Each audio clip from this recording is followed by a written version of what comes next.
Donc là on va sur les quais de l'Isère en plein centre-ville de Grenoble pour faire une petite session de pêche en street fishing.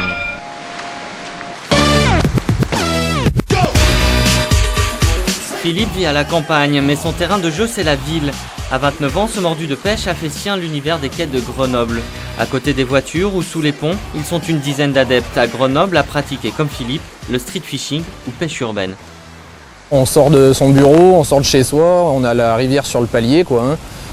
Donc en 5 minutes, 10 minutes, on est au bord de l'eau et on peut pratiquer sur des sessions très courtes la pêche.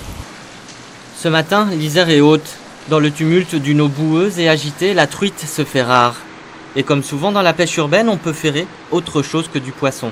Donc soit on accroche des caddies, des chaussures, enfin tout ce que les gens peuvent jeter dans l'Isère quoi, ou ailleurs d'ailleurs. Donc ouais, c'est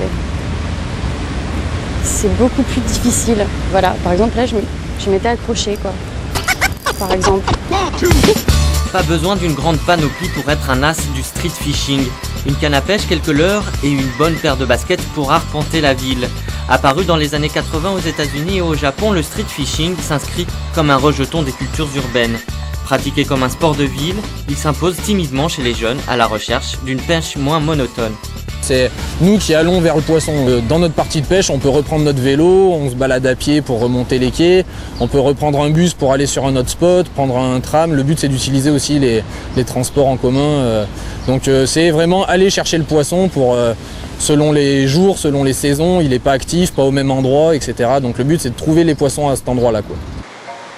Ce matin, comme tant d'autres pêcheurs, Philippe n'a réalisé aucune prise.